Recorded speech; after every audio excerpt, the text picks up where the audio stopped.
Give us the truth. Part 2. Give us the truth. For every email, for every phone call, for everybody that came up to me at a show, here's part 2. Listen, yo. After the Platinum Souls tour, I deal with Cross Movement. I said my goodbyes cause I had to fly back to St. Louis. I left the tour early for my first semester in school. I was exposed to so much truth that I had to choose between what I had learned and what I was taught to do.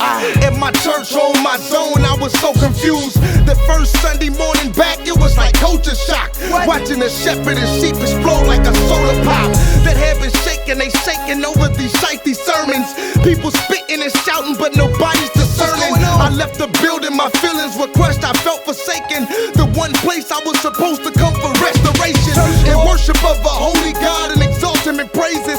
Spent the whole prayer time rebuking the Satan. Spent the whole sermon time just talking about money, while I was dying inside and spiritually hungry. That's what we need if we gon' properly teach. If we gon' seek and we gon' properly reach. Yeah, that's what we need if we gon' carry our cross. And we gon' effectively disciple the lost. So true. That's what we need if we gon' walk up in holiness, in boldness, and meek in lowliness. That's what we need in this race we running. Proper lessons as we wait for his second coming. Listen, I left the crib, moved into the dorms, so depressed that I ventured in porn. It was a crazy thing. I felt the disconnect from Jesus' arms, so I ceased to write these rhythms and poems to disobey the king. I told my teachers that I was living in sin. In my Bible, I'd never read it again, and threw it in the closet. I did. And anything that had to do with God, Marcus T, he was doing the opposite as a lifestyle. I called Fanatic and Tonic on the cell and said for ministry that I was gonna chill, cause I was in no position to minister to anybody at all, cause I wasn't sure if I was a Christian at that moment, dog. I started skipping classes, hanging with the masses, and my days were black and gray like cigarette ashes. All I know is that I wanted to die, but suicide meant meeting the guy that I thought forsook me. That's what we need if we gon' properly teach. If we gon' seek and we gon' properly reach. That's what we need if we gon' carry our cross. And we gon' effectively disciple the lost. It's so true. That's what we need if we gon' walk up in holiness, in boldness, and meek in lowliness. That's what we need in this race we running. Proper lessons as we wait for his second coming.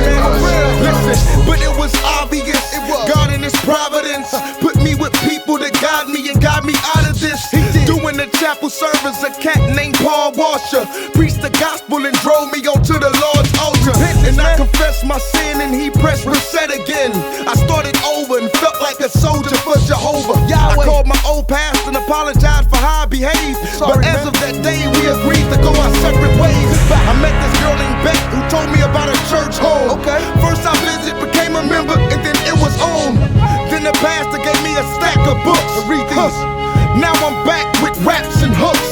Yeah, took the summer and spent $300 on tapes and books and learned from these biblical scholars.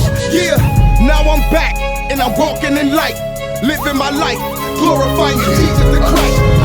That's what we need if we gon' properly teach. If we gon' seek and we gon' properly reach. That's what we need if we gon' carry our cross. And we gon' effectively disciple